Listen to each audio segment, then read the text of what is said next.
Welcome to another episode of Off Script with Rip. I'm your host, Ryan Ripken, and this is a podcast where I bring on different guests from a variety of industries to talk about their journey. And this week's guest is Drew Maggi. He is a professional baseball player and actually a big league player. He debuted for the Pittsburgh Pirates this season after 13 years in the minor leagues. So if you've seen the story or if you're not certain about it, go Google Drew Maggi. But he really embodies what it is to never give up. And that's even one of the brands that's really he's been pushing. He's partnered with a company called Breaking Tea T-shirts that is putting out these shirts and this message of never giving up. And this episode, I think you guys are really going to like because I think it can really embody what so many people on a day-to-day journey that people have to deal with. So before we start with it, as always, please like, review, subscribe to the podcast. It gives me better feedback to make this all better for you. But without further ado, here is the interview with Drew Maggi. Welcome to another episode of Off Script with Rip. I'm your host, Ryan Ripken, and this week's guest is Drew Maggi. Drew, how you doing? Good morning. Thanks for joining me. Thanks for having me, man. Good to be here. Yeah, no, it was funny talking to you just before we got going of just the whirlwind that is professional baseball and the stories. And currently you're still, because for ones that don't know, and I'm going to have this all your background on this, you've spent, it seems like to some people a lifetime in certain places and going to places. And you're still at the same apartment complexes when you started your career, 10, 13 years ago. Oh yeah. Still I'm in Altoona, Pennsylvania. Yeah. So still, I think I'm staying in this exact same apartment. So same smell. I mean, like old times. Well, that's good. I guess things change for the better, for the worse. In this case, not at all. But just for, like I said, there's the background's going to be out there, but just for people to know you a little bit, give a little bit of your history. Obviously, you're from Arizona, so maybe just walk us through a little bit of just kind of your journey to get to professional baseball. Yeah, so I grew up in Phoenix, Arizona, big Italian family. I have 5 brothers, a sister. 4 of my brothers, they all play baseball. My brother Bo played with the Royals for a little bit, had a little stint in pro ball. We actually played at ASU together. My brother Joseph played at U of A. He actually won a national championship there, so he played. My brother Christian played in kind of JUCO type at Yavapai. And then my brother Dane was randomly 6'4" and played basketball. I don't know how that worked, but and then my sister's a school teacher, and then my older brother plays poker. But yeah, so we grew up in Arizona, athletic family, grew up playing a lot of sports. My dad coached us throughout, big inspiration there. Kind of, I played football, basketball, baseball. So, baseball for me at a younger age was just kind of like another competitive sport. I loved it, but just, like, hey, it's summertime, time to play baseball. So I did that with my brothers. Went through high school. Didn't really have a lot of offers coming out of high school. I was getting a lot of junior college, U of A. Actually, I preferred walk-on. I think that's what they were calling it. So they invited me to be like a preferred walk-on, kind of go there and basically try out. And that actually didn't work out because I got into it with their number 1 prospect or whatever going in. So they actually revoked it. And on my high school team, we had a bunch of guys going to ASU. So, the coaching staff would come out all the time and watch games. And, I happened to have a good game when they were there, and they met with me after. So I went and met with Pat Murphy, who was the coach at the time, and he offered me a small scholarship. Went in there as a freshman, battling for a position. I think I beat out 6 shortstops that fall, just just was feeling it, got hot at the right time and ended up winning the job. And I think from there, that's really kind of where my baseball journey really started, because, before that, it was just kind of, feeling it out. I was just a player, I just wanted to compete anywhere I could. And, baseball from that point, it kind of started. I had a really good freshman year. My sophomore year, my brother came in and played with me at ASU. We lived together, had another good year. I went and played for Team USA, had a really good summer, ended up getting drafted by the Pirates. And, I always loved baseball, but that's really where it was like, okay, this is what I want to do for the rest of my life. This is my passion. This is what I'm going to put everything into. And yeah, I went through the pro ball journey, 4 years with the Pirates. I went to the Angels. Then I went to the Dodgers for 2 years. Then I went to the Indians. Then I went to the Twins. Then I went to the Phillies, and then ended up getting traded back over to the Pirates. So that's kind of, with a bunch of stories in between from anything you can imagine. But yeah, that's basically how we got here.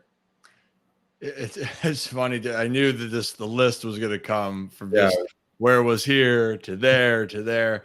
And we'll get into that in a little bit, but I want to just touch on something you just talked about. It's a little bit different than hearing nowadays, is that usually there's a lot of kids that are specializing in sports and moving forward. And hearing from you, when you realized the passion that you wanted it to be baseball, was not really until you got into college. Am I hearing that correctly? Yeah. Right.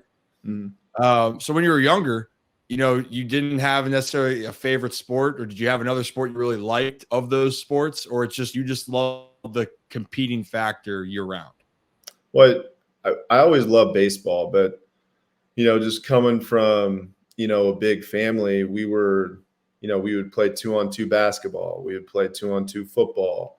Then we would move into wiffle ball. We used to tape up a ball, and we had like those little wood bats. I don't know if you remember those. We taped that up, and we had a rec room when we grew up. So we taped out a baseball diamond, duct tape some bases, put some duct tape up on the wall for a home run. So, growing up, it was just, you were constantly playing different sports. You loved them all, but, you're a young kid. You don't, there was moments like, when I was super young, like 8 years old, my mom, she was washing dishes. We were putting, I was putting the plates in the dishwasher. And I remember she asked me, she said, "What do you want to be when you grow up?" We're just kind of messing around. And I told her I wanted to be a baseball player. And she was like, kind of messing around too. Goes, "All right, well, at your first game, I want you to give me a hot dog with everything on it." So, you don't really think about that, but I actually, about a month ago, I was able to do that. I remembered it. But yeah, so growing up, it was I just loved to compete. I just loved sports in general. And, it just happened that baseball was kind of my path. And, I'm glad that it was, because, I love it. Yeah, I'm a similar way. I played other sports. That's why I was wondering. Baseball is the one thing I never felt when I was younger I could let go of. I love basketball. Like, that's my other sport that now that I'm done playing, I'm really into trying to play pickup leagues, try to see if I still got it a little bit. Yeah, try to, right? But there's something about the game of baseball, and it never was because actually of my family, by the way. In Maryland, it's a big lacrosse state. I always played baseball, but it was not because of the pressure of my family. I just loved it. But for you, I guess, then moving into pro ball, and again, I actually want you to remember that story you just told about your mom here, because you're going to bring that up in a little bit. Professional baseball, it's always a dream to be able to get there, and it is an honor and a privilege. But I do think it is always one of the most misunderstood businesses out there. And I think no one probably understands that more than you know, going through it. So, first off, ask, when you got into pro ball, did you have an idea of what it was going to be? Or was this something that was just a whole new world? Oh, whole new world. I coming from Arizona, ASU top program, when played for Team USA. I mean, I was getting 5-star treatment. And when I jumped into pro ball, I went to Charleston, West Virginia. That was Yeah. my first year, so some small city. First time that I was really away from home. Um, yeah, I mean, it was a shell shock. Playing every day is completely different. The spreads, the food is hit or miss, to say the least. Um, and yeah, it's just your body goes through so much. You're going to these small cities, you're taking 13-hour bus rides and rolling in at 7 a.m. in the morning, and then you're playing that night, and it's every single day, and it was, now we're playing those 6-game stretches with an off day every Monday. Back in the day, it was, you play 4 on a bus to a new city, play 3 on a bus back home, play 4, another 3. I mean, it was just one after the next. So yeah, I mean, and then you're in these cities that you don't know anybody. You're trying to look for a breakfast place in the morning. A lot of the hotels are, just, I mean, you got a bed, and yeah, so it's completely different, and it's just a grind, especially when you're struggling. Or I mean, you really gotta mentally know how to get through stuff like that. Yeah, it goes from it, and that's why with the college ranks, when you're at one of the top schools, yeah, it really feels like that's what pro ball should embody. Yeah. But what really pro ball is, and I tell people this all the time. I know people look at with guys who make it to the bigs and go, well, they're getting paid a lot, and like, it's, I'm not going to have them complain. It's like, if they when they get there, some guys are accelerated. It's not guys are flying through the minor leagues in 2 or 3 years. Mhm. That does happen, but a lot of these guys, it's working their ass off, trying to make it each time. And as we know, the payments were not the same, especially when you're under your your normal deal, not the free agent deal, where you can try to make a little bit more money. But guys are really trying to get by, and a lot of guys physically or mentally can't get by the full seasons, and then just financially can't even get by on a year to year. So Well, what was something you had to tell yourself during this to kind of get in the rhythm? Because obviously you don't you stick around for a lot of different reasons, but you also have to figure out how to stick around. So what uh, was something for you that helped you kind of do that? what everything you just said is a good point, because I mean, there's guys sleeping, at the field, because your pay is so low. They're trying to save money. Um, so yeah, I think for me, sticking around, it was kind of year to year. There was a lot of adjustments in there, because, like you said, coming into pro ball, you're like, oh, I'm going to be in the big leagues in 2 years, or, you kind of set these goals, and you're so young. I mean, probably very unrealistic. You just don't understand pro ball yet. So, as 3 years, 4 years, new team, you're still making the same pay.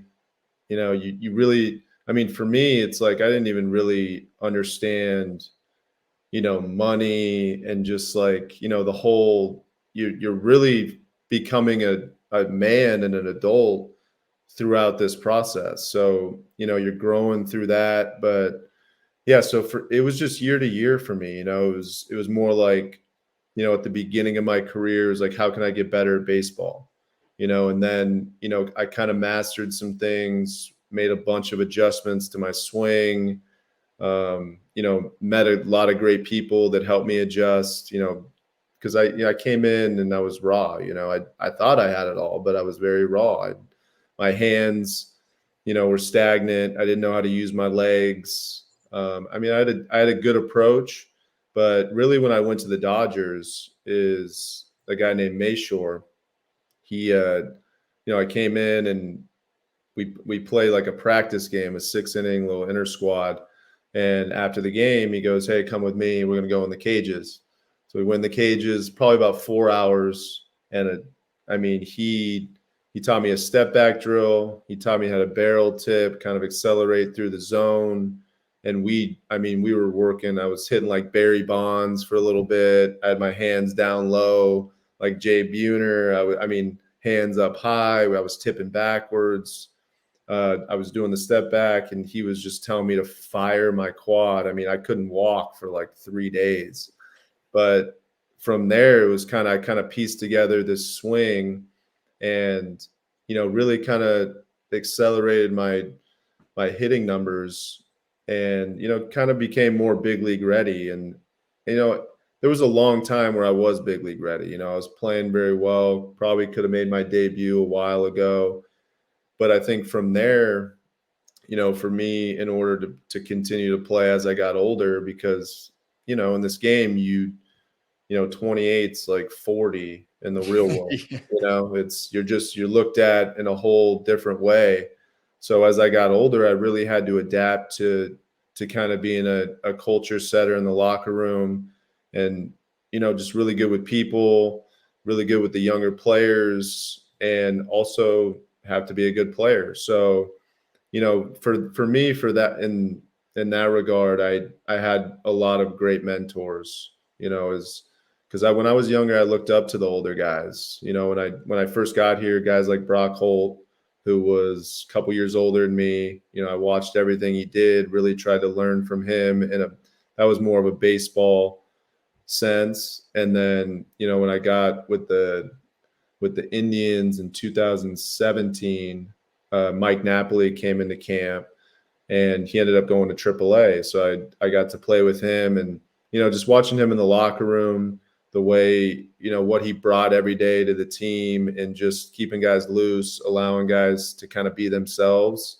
inside the locker room, and just the way he set the tone. Everyone was ready to play every single day, and I learned from that. And so I think the last 3 or 4 years, really just kind of being that guy in the clubhouse as a mentor and a leader, has really helped me kind of keep my career going, and obviously led to this season and kind of getting a chance in the major league level.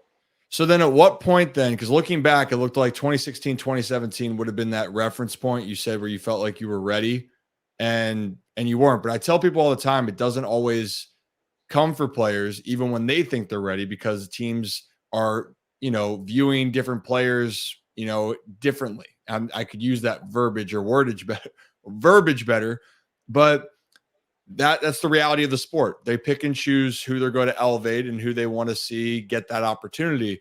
So for you, realizing and hoping you get the call then, and it didn't, how did that affect you mentally, or what did you kind of have to tell yourself after that? Well, yeah, I think too, to your point, I think, a lot of it is, who they want to call up, who they, the PR game, there's obviously politics involved. There's, guys getting hurt, certain positions. And then also, I was with the Dodgers. They were going to the World Series every year. So it was, they had a lot of good players up in the major league level. So, it was a challenge in that regard, just kind of getting up there because, everyone was healthy.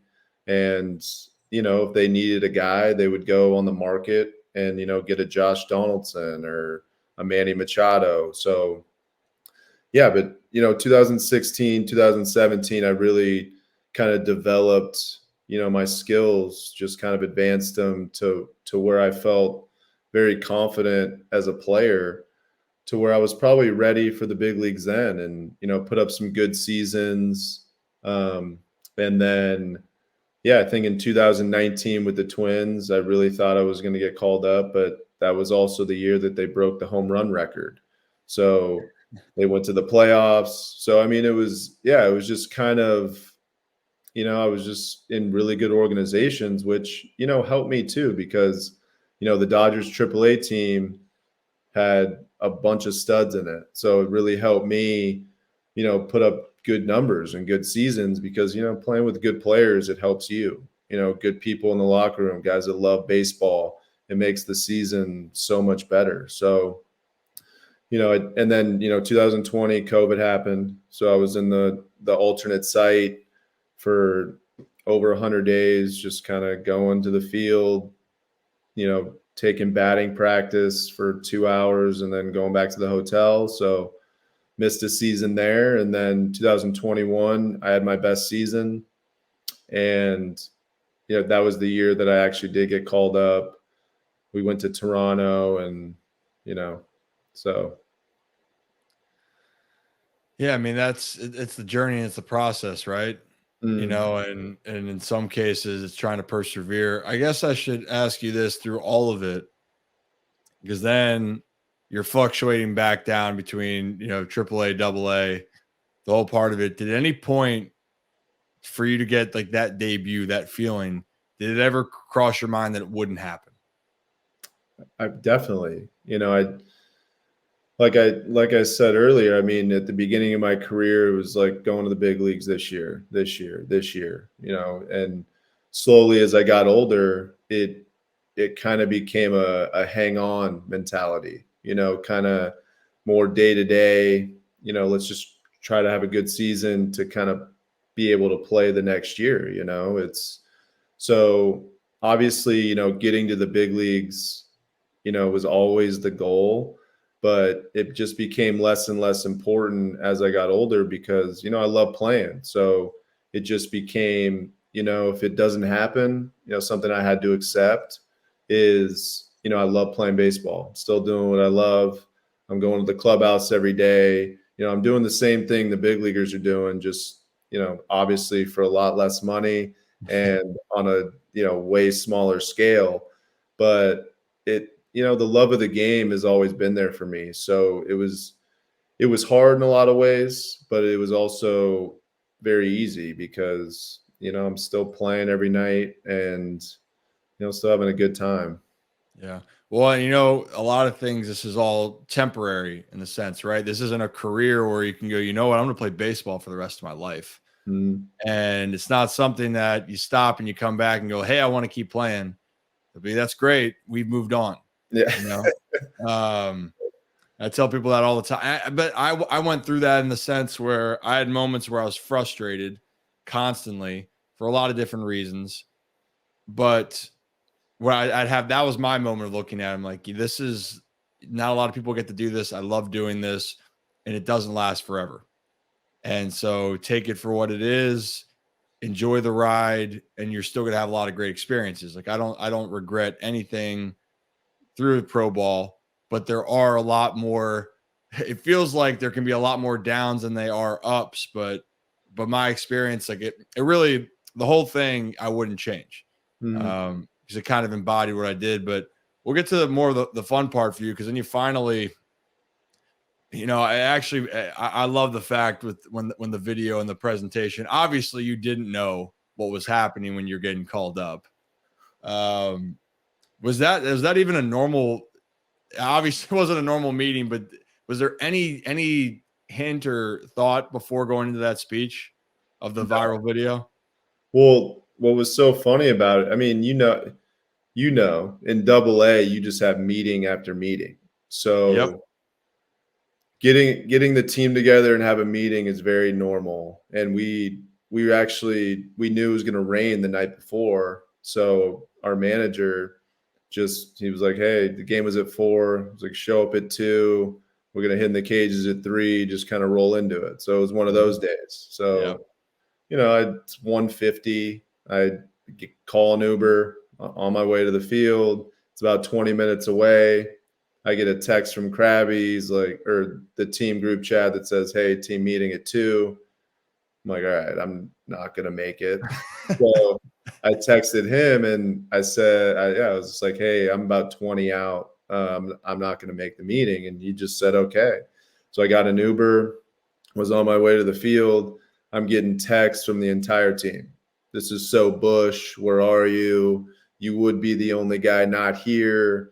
I'm getting calls. Where are you? I'm like, what is going on? I'm like, hey, I texted Krabby, the manager, like, I'm good. Like, start the meeting. What is it? What's this meeting? We have it every day. Like, talk about the pitcher and let's move on. And so, yeah, I rolled in there. Everyone's dressed, sitting down, and they clap me in. And I'm like, all right, I'm here. What do we got? Rip the shirt off.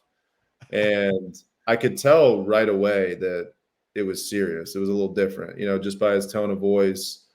And then I could tell he was sending someone to the big leagues. And for me, it's like I've been in those meetings 1,000 times. I know how those go.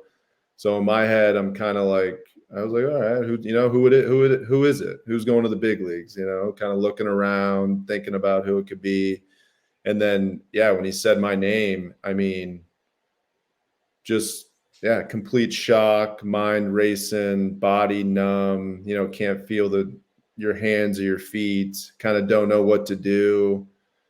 You kind of feel like you're in this different world of just thoughts and like, is this really happening? Like, so, and then, yeah, just let out that let's fucking go. And I don't know where that came from, but just an out of body experience. I mean, I know where that comes from. That's Yeah. just the raw. That's just the raw emotion, Yeah. Like, and I love. I laugh just because going through, I can literally picture the exact. And when I was watching it, you get this, you see that portion of it, but you explaining how it leads up. I can visually imagine everything that just happened there because you're right, and you're sitting there. I've seen it myself. It's just, Yeah, it's crazy. you're looking around, you're like, well, he's been playing pretty well, could be him. Maybe thinking about a pitcher, young prospect. You never think it's you. I've been through that phase of, oh, it's me, and it got over that. and then it finally was you, and then you have those. I think that's where, to me, why I was so drawn to your situation, and I think because of understanding and being in it. And again, like, that's why, like, you're just expressed all the emotions. You're excited, you're screaming out, let's fucking go, but you're also, it's what you've set out to do is finally happening. And that's why, what I'm saying, I know that it's a privilege to play professional baseball, but not everyone gets to play in the majors, and everyone is chasing that dream. And I tell people this all the time. There are some of the most talented players that I've ever seen not make it to the big leagues for many reasons. So guys that make it, it's either the opportunities were right, they were so talented it couldn't keep them out, or there was guys that talented that didn't make it, that they just couldn't put everything together or got injured. And so to see you get a chance because you've proven that you could be a big league player, to me was awesome. So they kind of just like walk me through the next like 24 hours for you. Well, I actually want to touch on that because same way for me, coming up, there was so many guys that, like, dude, you're going to play 10 years in the show. And, they would battle some injuries or some things would happen, and, they'd be out of the game in a couple years. And you're just like, gosh, and then some guys that were older, as the game kind of got younger, kind of got pushed out, that were really good players that could help a big league team. So I think for me, kind of as I've extended my career, I obviously know a lot of people in the game, and, getting a lot of, keep it rolling from just guys that, kind of got pushed out or, had to give it up, started families. So, it was more emotional for me too, because, I've been playing for a lot of those guys for a long time, and, they've helped me, in ways in my career, and they've really helped me kind of push forward in tough times. So it kind of, on an emotional level, that was one of the cooler things for me. But yeah, so yeah, I got called up. And so immediately after, I don't know what to do. I go outside. I'm like, taking deep breaths. I'm like having a panic attack. I call my mom, no answer. Call my dad, no answer. Brothers, no answer. I'm like, what is going on? So finally get a hold of my mom, and she can tell immediately. She's all peppy. She was out with a friend. She's like, oh, hey, what's up? And she could tell immediately that something was wrong with me. And she's like, are you okay? And I was like, Mom, I'm going up. And it was actually funny because I'm in double A. So she goes, oh, you're going to Indy? Which is the triple A team. And Yeah. I was like, no, Mom, I'm going to the big leagues. And she lost it. And so we had a cool moment there. Called my dad, same thing. He's all emotional in a more fired up way. And then, called my brother Bo, we're a year apart. He played pro ball, understands the grind. He's fired up for me, and he actually just started a sales job. So, I told him, I was like, hey, I'm going up today, probably going to play tomorrow. We had a day game, and he's like, oh, I don't know if I can get off, and I was like, I need you there. You got to be there. So he ended up, getting off, and my parents and Bo took a red eye up there. I went and talked to the manager. He told me that Brian Reynolds was going on bereavement. So he didn't know how long I was going up for. It could Right. be one day, who knows. So, I didn't care. But so I actually borrowed our clubby's car, went back to the apartment that I'm in now. I packed all my things, went to the field. I actually had a cool moment with KY, our hitting coach or Yeah. hitting coordinator, and Nuns, our hitting, because we ended up getting rained out, so everybody was gone. Right. So I get in there, and they're the only two guys there, and I'm packing my stuff. They have a private car coming to pick me up to drive me to pit. And they're like, hey, this is, you're going to the big leagues, like, be ready to play, be ready to start. And then it kind of hit me like, playing didn't even cross my mind. I was like, oh, I'm going to the big leagues, I'm going to and then I was like, then I thought about actually being on the field, and it was a whole different feeling. I was like, oh, I'm going to be on a big league field, hopefully.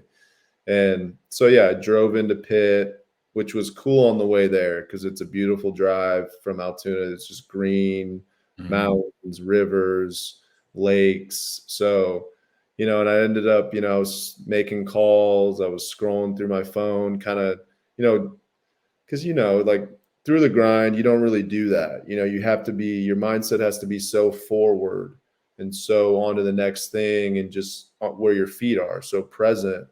you Yep. know, it was cool that, I just had a thought. I was like, I'm going to kind of look through my years. So I went back to year one, or as far back as I can go, and kind of just flashbacked it all the way through, for about 2 hours. And it was cool. It was emotional. It was, just a lot of different memories kind of going through my career, playing Italian baseball with my brother, just the old teammates that I played with.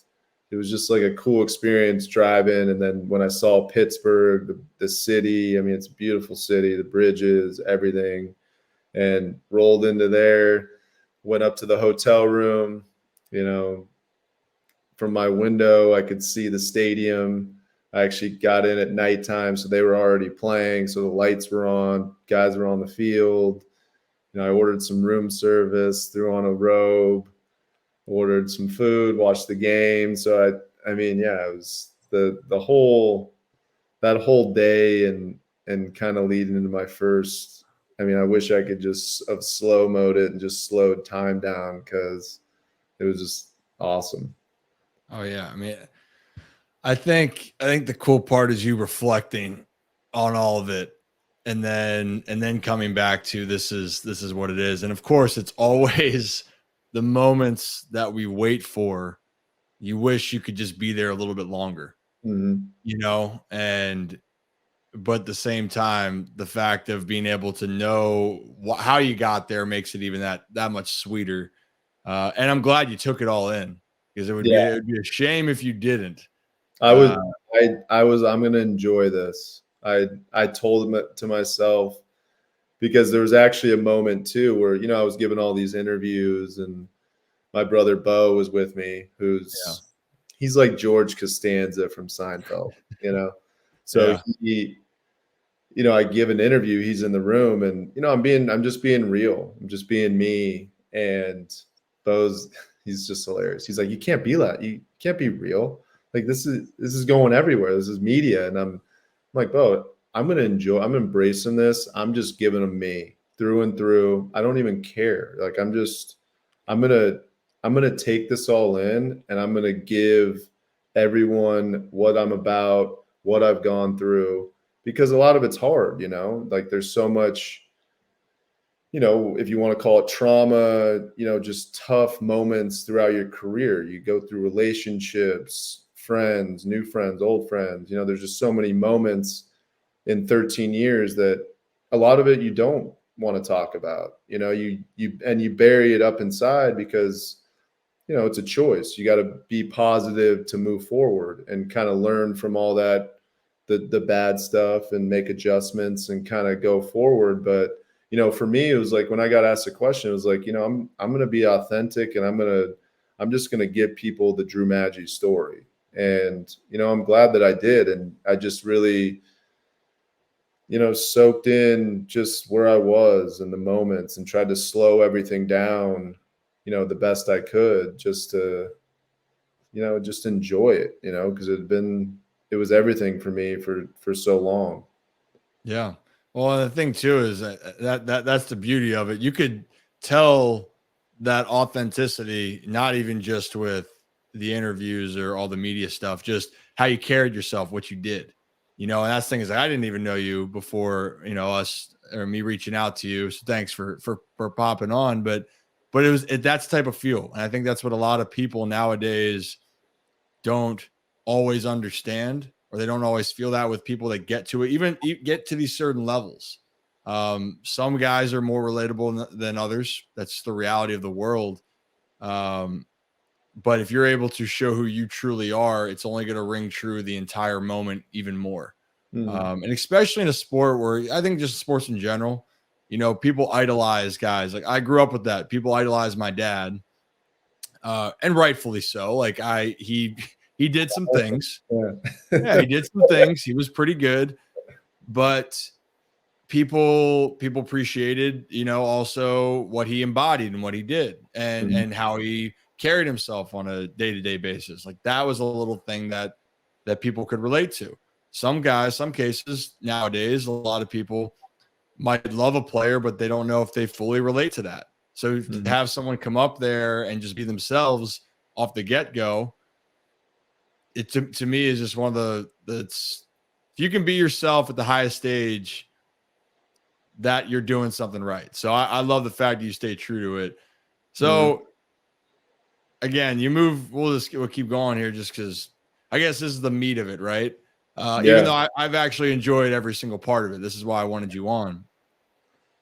So you get to you go through the whole things. You're at the clubhouse. If you want to talk about leading up to the first time you're actually gonna get your opportunity to enter and pinch hit, but when you're at the field, then same type of feels of this isn't real, or was it finally sinking in just a hair? I honestly, the whole week was kind of, is this really happening for me? There was so Yeah, many times like that. You obviously know where you are, but I was constantly in this state of, because there's so many different things that happen. Like, the first day, getting to the clubhouse, walking in, there's cameras on you. You have this excitement. Like, you know, 24 hours ago, I was walking into a AA locker room, not even sure if I was playing that day, yeah, and now I'm walking into a big league clubhouse. I walked in, Shelty's right there, just big smile on his face. hugs me. He's like, so proud of you. I mean, just a big league manager telling you, he's proud of you just right off the get go. And then I walk into the clubhouse, I see the jersey with my name on it, 39, which I fully expected, like an offensive lineman number. Yeah. The 39, I was like, oh no, I got a cool number. So, and just seeing Maggi across it and just looking around, the smell, just everything that, you hear about, you finally are experiencing it yourself. And so, yeah, I mean, that whole day was just, it was a day game. So it happened pretty quick. So we went out and we took ground balls. It was the first time out there, field felt like Jello. You're looking up, the stadium's huge, the big lights, the massive scoreboard. And, I knew some guys that were on the other team too, on the Reds that I played with. So it was cool seeing them, the looks on their faces, like, no way, no way, congrats. So, that's also a cool thing. And then, yeah, went to the game, didn't end up getting in. My parents, my brother were there. So, yeah, didn't get in, but I was excited and, a little bit like, I really thought I was going to get in, and we had an off day the next day. So I came in to the clubhouse after the game, and, I'm sitting there, and DK, our bench coach, comes up to me. He's like, hey, Skip wants to see you. And I'm like, oh no, like this is not happening again. Not yet. Yeah. And so we had an off day the next day. So I walk into the office, and he's like, how you feeling? I'm like, I feel great. And he's like, all right, I just want to let you know you're going to be back tomorrow. So be ready to play. Enjoy your off day. Get a couple drinks. Have a good time tonight. So I was like, absolutely. You got to tell me that twice. So, yeah, and it was cool because my two other brothers flew in that day, or the next day, the off day at 4. So they were there.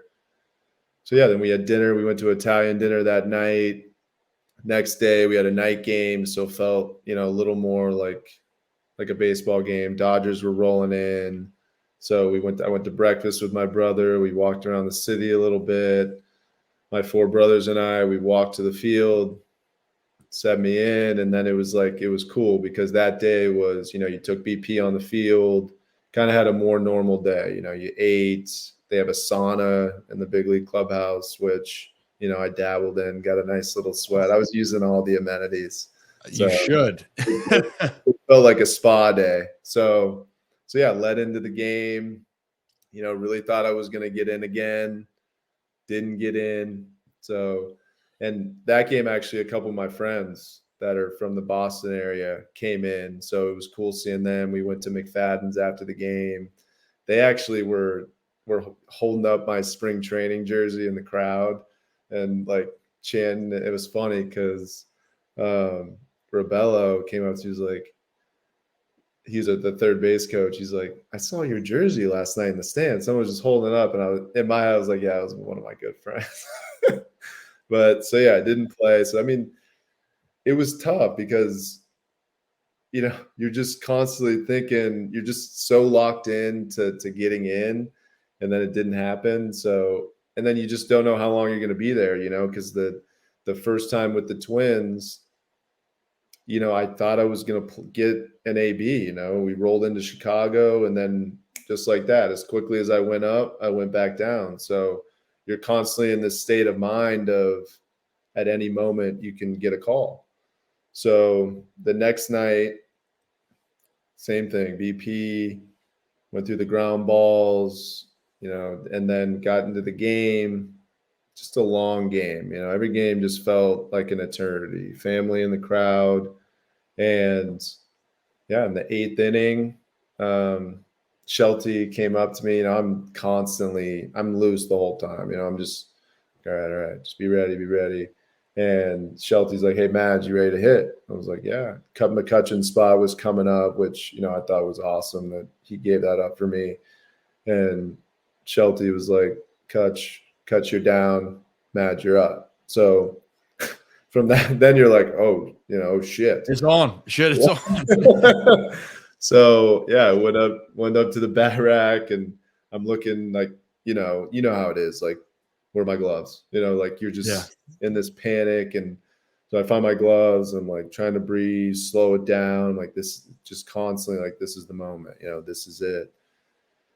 And just going out of the dugout, I'll never forget it. Going out of the dugout, walking to the on deck circle, just feeling that moment, looking around, grab the pine tar, the bat weight, just chills up your body. And you're just, it's crazy because you're so emotional, yet that you have to be locked in because this is your first AB. It's happening. And yeah, so walking to the plate, hearing my name, announced, and you're just like, I'm getting it started on that first pitch. But for me, it was a little different because the crowd started to chant my name. I walked up to the plate, just kind of thinking, get a nice little stand, like ovation, a little clap, like congrats. And I stepped in, kind of kicked around the box for a second, and then I looked out to right field, and people started to stand up, and I was like, that was kind of weird. And then they started to clap and yell my name, and I'm sitting there, I'm like, I don't even know what to do. Right? I'm like, do I just get in the box? Do I stand here? Do I take off the helmet? I'm like, so I gave like this awkward little like hand wave. Just had no clue how to like handle this situation. But Oh gosh.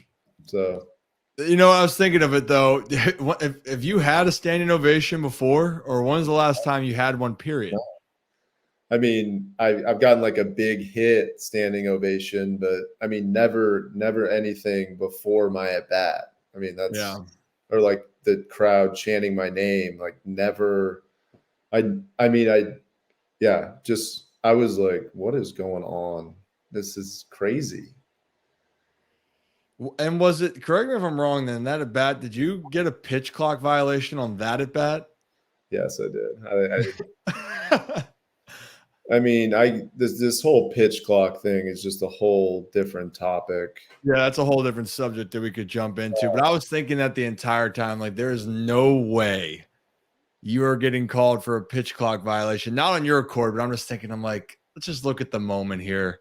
I know. At the time, it was 8-1 at the time. Yeah, something like that. And I mean, clearly he knew that, something crazy, like, I mean, you got to know, but it was funny too. I got a lot of texts that were like, it would have been kind of epic had you gotten thrown out of your first game. I was like, I like didn't even care. Like normally I'd be, probably have a conversation, but I was just like, I don't even care. Let's get back in there. Don't even worry about it. But yeah, I mean, I struck out. It was, by far my best strikeout ever. Because the first pitch was just, I've been telling everybody for so long, hey, when I get my first AB, I'm getting the head out, And they're like, oh, you're not going to swing and take. I'm like, no. First, I'm hacking. I don't care if it's in the dirt or over my head. I'm hacking, and it's going somewhere pull side. But when you get in the box, that first time, I was like, I couldn't feel my body. My bat feels like I have no clue where the barrel is. The pitcher, your depth perception's a little bit off. So I'm like, oh gosh, like this is a little different right now. And I don't even think I knew who was pitching. I kind of got up to the plate and then looked out and was like, oh, like, oh, it's a lefty. But isn't it funny how that happens though? Is these moments, and this is again like why I love this shit, because this is how much it means to people to get to this moment. You know what I mean? Yeah. And the reactions everyone has to it, and your circumstances was or is different than other people's of how it came about. And but at the end of the day, you're still human, and you're finally accomplishing a dream that you thought might not happen, and you're just gonna have to possibly come to terms with that. So who cares if you struck out? I mean, I think that, well, I'll say that who cares you had the at bat, but you're hoping then you'd have the chance to get a knock. And I know next game you had an opportunity, if you correct me if I'm wrong, didn't get a hit there against the Dodgers, correct? Mhm. It was, Yeah, I started that day. it So was 0 for 3 day, right? and And I thought I then too. what? I said I hit one good too, and I thought it was it, and then just got tracked it down. I was like, oh my gosh, Great. I thought that was it. Thanks. And then you were, and then you were getting sent back down. Yeah. And So then something kind of, for people that don't know, something kind of different happened. You guys had I'll let you tell it, but there was a doubleheader that had to be played, yeah, correct? so yeah, we rolled into Washington, and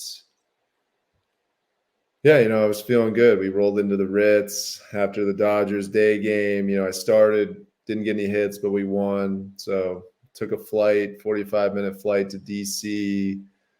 I'll tell you what, every 5 minutes you got a different snack coming at you. I'm like, I'm gonna be 250 pounds if I played a full year up here. Just drumsticks, Chick-fil-A, the whole works. Left and right. So yeah, we rolled into, the nicest hotel I've ever stayed in, and get in there, they got the views, and it was hilarious because I'm like, I'm at the window, I'm kind of still having moments of, this is really happening. And I'm like, yeah, I'm in the show. Like, I'm in the show. This is so cool. And at that moment I get a text like, hey, Madge, meet you, or he was like, hey, it's Shelty, give me a shout. So I'm like, oh, so I know what that is. So I call him, and he's like, hey, can you meet me in the lobby? So I go down there and meet him, and basically it's him and Sherrington, the GM, and he's basically, awesome week, man. Like, couldn't, you did great. Go down. We're going to send you down. We're going to option you down. Stay healthy. We liked having you up here. You really held your own.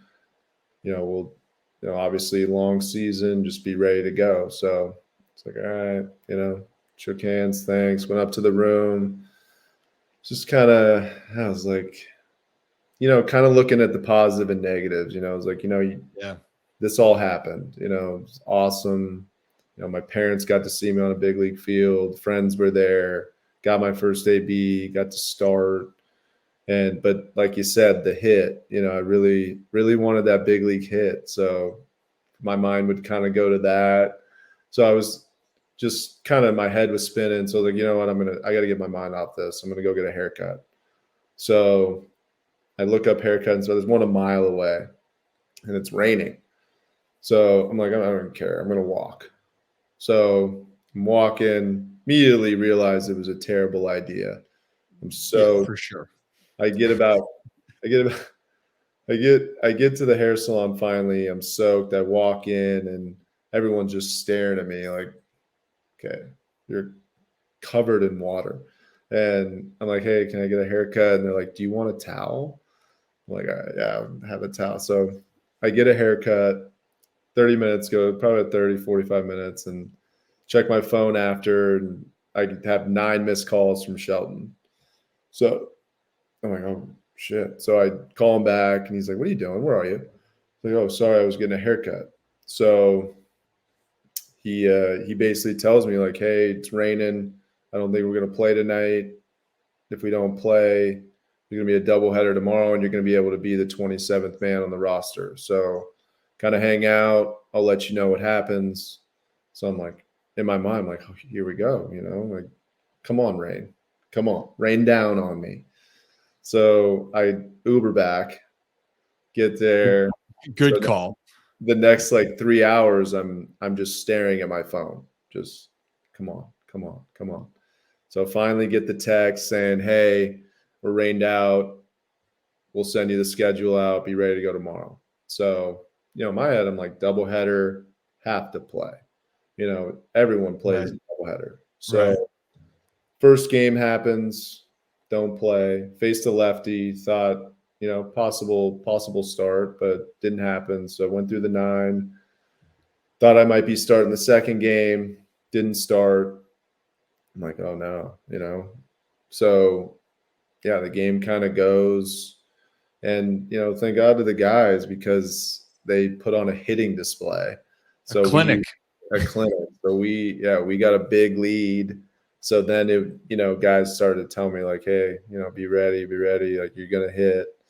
So, got some swings off in the cage, and then, I kind of was thinking, I was like, okay, this is gonna be more of a normal at bat. You're on the road in DC, you're away from the home crowd. It's not going to be as emotional or like, a World Series feeling. Like you can kind of breathe through an at bat, kind of be a little more normal. And yeah, as I was walking to the plate, I mean, there was a bunch of Pittsburgh fans there too, but the DC fans, the Nationals fans, I mean, everyone again started chanting my name, standing, and so I was just like, this is crazy. So it was just like another moment of high intensity. And I mean, the bat was just a battle, the whole, because in my head, I knew this was it. Like the other games, it's like you're still alive. You're not really thinking, you obviously know this could be your last at bat, but you don't. Right. This one, I knew that this was the last, the last little AB you could ever have in the big leagues. So going up to the plate, I was like, this is it. You gotta put something together here. And it was funny because my mind was, before I would step in the box, was kind of like, this is it. Kind of like that fearful kind of feeling inside, like, don't mess this up type. And then I would get in the box and it would kind of be like an FU, let's go. This is on. I'm freaking hacking. Yeah. So, but it would happen every pitch. So it was just this constant, like, all right, come on, lock in. You got this. Like, and then I get in the box and it would just go into just warrior mode. And yeah, I ended up, I broke my bat on a pitch. I had to go back to the dugout. The bat boy couldn't, find my bat. I'm just like, geez, come on. No, it's the one with the tape. So I get it. I walk back, they're chanting, and yeah, just worked, fouled off a couple tough pitches, and finally got a little hanging splitter over the outside, and I mean it was perfect too because I just hit it right back up the middle, so I got to see it all the way through, making the run. I just remember feeling just this feeling of happiness, but also like I did it, I did it. I always have that hit and just getting on first, and my teammates, everyone just going crazy. The crowd, I mean, it was just, the first base coach is just like, hey, enjoy this, take this moment. And yeah, it was just so wild that it just all happened that way, because it obviously, I shouldn't even have been there for that moment. And I was, something kept me there. And then, yeah, I'll never forget that moment. And then not only did you have that, then you followed it up with the moment you didn't think would happen. You smoked a double down the line. Just kept it rolling. Yeah. Why not? If you're there, you might as well just have some fun with it. Can I get another? Yeah, you can get another one. And you got and just it. To me though, yeah, take it in because you finally had that experience. Mm. And it was so cool. I was so happy. It's weird whether people are, if you're religious or not, or whatever your belief is, but in some cases when I hear you talking about it, especially the rain out, it just feels like it was meant to be. Yeah. And I mean it was just, yeah, it was like I was so emotional too. So many times I wanted to break down and I knew I couldn't. I had to stay locked in, like be focused. So I had to bottle up so much, just tears, and just, my eyes would water randomly. And it was funny because, if you saw me in my hotel room versus at the field, or kind of, with the lights on, and, I was just a completely different person because I was in tears, I was bawling. I was Like, I can't believe, like, it was just like that night when I went home, I flipped on the TV and Sports Center was on and they were going through it. And I was just in the pillow yelling at it, and I'm not a crier. Like I think the last time I cried was maybe like when I was in grade school. So it's, it was definitely just so much emotion. And yeah, it's Yeah, crazy. nothing really to say with that. I mean, but again, and this is why when you're able to accomplish something that you just don't think is feasible at times, and then it happens, and how am I here? And then all the things that you were wondering how it would feel, I'm sure it felt that way and even more, when it Mm. happened. Like you said, you're watching yourself on Sports Center, and I know it doesn't feel real, but you're like, I actually did this. Yeah. And It's like I a think a lot dream. of people, but that's the thing is like I know we'll get closer to wrapping up here, but that's where I feel like a lot of people, when they try to chase a dream, they try to chase what they're doing, they feel like they either stop because they don't think it's possible or for whatever the reasons may be. Um, but the ones that stick it through, you get an opportunity to experience like this. Maybe people aren't screaming into the pillow and being all emotional, but they have their own sense of I don't want to say maybe fulfillment's the right word, but that you stuck it out and you can reap the benefit now, Mhm. Well, you know? yeah, I think, just there was just so many people kind of texting me and calling me, and it it just thinking back, just kind of going back to like the flashbacks of just, everything that, and I think it does relate to a lot of people and just how hard life in general is. And there's so many times that you do just want to quit and do something else. Right. And you constantly have to make a choice day to day to keep going. And I think that up until that point, there was just so many moments of that, of just constantly battling.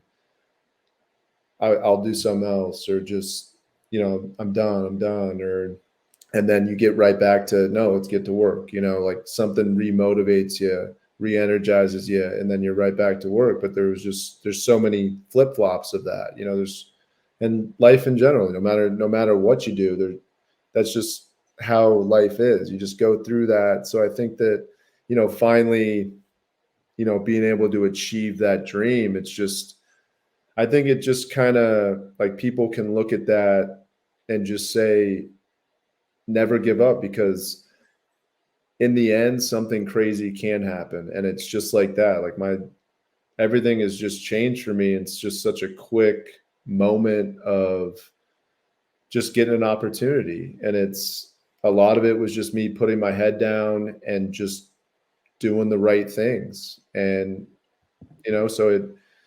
I think that people, whether, you relate to it or not, I think that it's a good, and also for me, it was just kind of being able to see that, if I do put in hard work in something and I do love something and I'm passionate about it, and no matter what happens, you stay a good person and kind of just find different ways to keep your life kind of going and being positive and making a choice to get better each day, that, something good can happen. And, it did. So I think that I had hoped that, people can get some sort of inspiration out of it and kind of, chase what they want to do in life.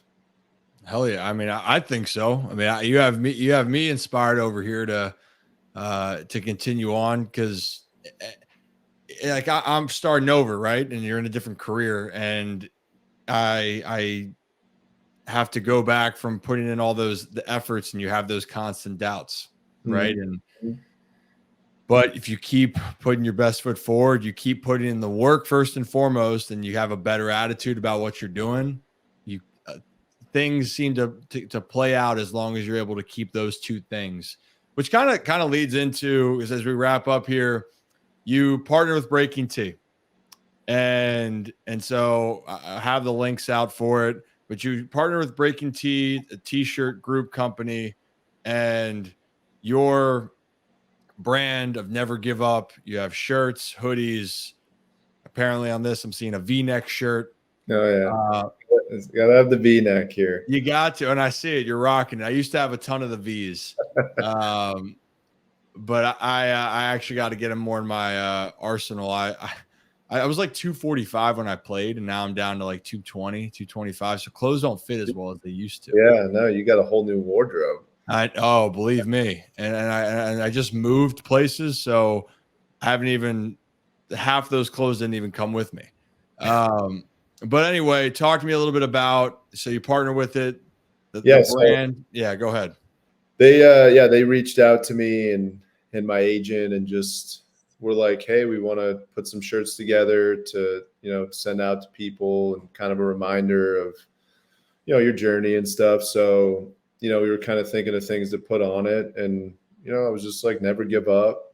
I kind of wanted to make a shirt that said, keep going. And yeah, the Never Give Up brand came, and yeah, just, something that, and I know it's cliche, but it's something that is so true, because never giving up, something crazy can happen in your life. So, and it relates to everybody because, whether it's, baseball for me now, in 10 years, it'll be never giving up at something else, whether, no matter what I'm doing. So it's just always, just a good little reminder in life that, even if you're transitioning to something, that doesn't mean that you're necessarily giving up. You're just chasing a different dream. So, so yeah, just go to Breaking Tea. There's a link in my bio.